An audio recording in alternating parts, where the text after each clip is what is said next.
80% of parents in Kent want a proper and meaningful ban on smartphones in schools, for example.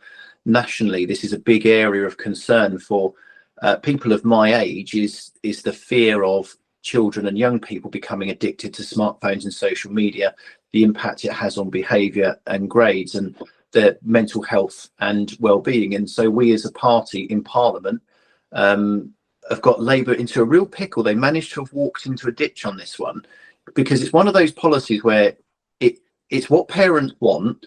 It's easy to implement if you support the schools to do it, but they've gone tribal immediately. So obviously Laura Trott, who's one of our MPs in Sevenoaks as the Shadow Education Secretary, put this amendment to them in committee yesterday, and they voted against it. We took it through education questions a month ago, and Bridget Phillipson said it was a headline-grabbing gimmick. Well, if it's a headline-grabbing gimmick, actually maybe we're onto something for a change, and something in a key demographic which doesn't, hasn't been voting Conservative for some time, might actually be interested in. So I was really interested to hear you pick up on schools, and also again another example of where Labour are dismantling some of the good things that we have done, but also even going as far as to dismantle some of the things that even Tony Blair was doing with some of the Academy's freedoms. I mean, do you think we will ever get back to a position where, I mean, let's be honest, where parents have grammar schools, parents want more grammar school places? Do you ever think as a party that's somewhere we will get back to, in rather than taking the Department for Education line on grammar schools? You think we might actually get back to somewhere where we'll be more supportive of them and expanding them in the future?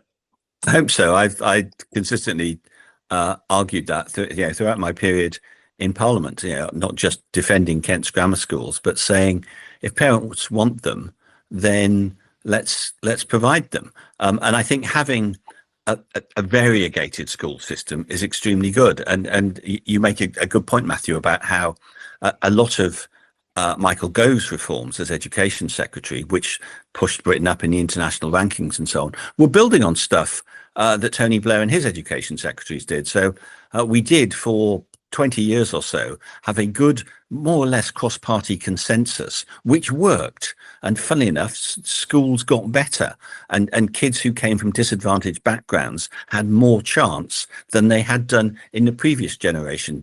What's politics about if it's not that? And Bridget Phillipson and Keir Starmer are unraveling all of that.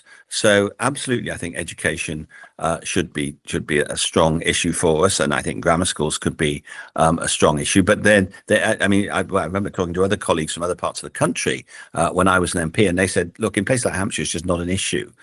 It's other things people want from schools," which is where, picking up on your point about smartphones in schools, that's the kind of practical change that I think we will need to be offering. We'll need to make an offering that people understand. You start talking about structures of schools and academies and free schools, and all of these are good things that need to be done in government, but they don't actually, I think, change people's minds at election times, where if you've got one party saying we want your kids to continue to have smartphones at school all day and another one not, then a significant chunk of parents will say, no, I would go for that. And a significant chunk of teachers would. When I think of the schools in Ashford that moved to that, secondary schools, talking to teachers there, they said within about 3 weeks, you could tell the difference in atmosphere in the school.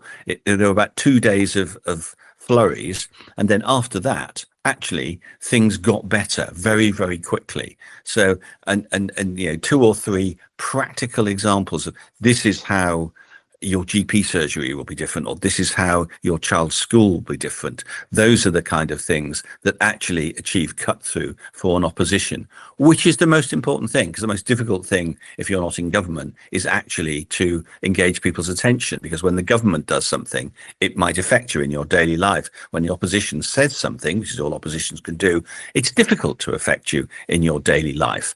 So actually having ideas that people can see, okay, I can see how this would change the world in which I live for good, then that's the kind of thing oppositions need to concentrate on. Sounds good to me. And obviously John Wallis Academy in Ashford is seen as one of the pioneers on the smartphone free policy, isn't it? The head teacher, Damian, has done a great job at evidencing the benefits of what happens when you take those devices out of the school environment. Of course, you know, they've got them in the morning, they don't have them at school, they've got them again in the evening, so you get rid of about, you know, 1/3 of their day. So there's still more work to do, but you know, it's good to see that in Ashford, where they innovate, that we can take examples to the rest of the country.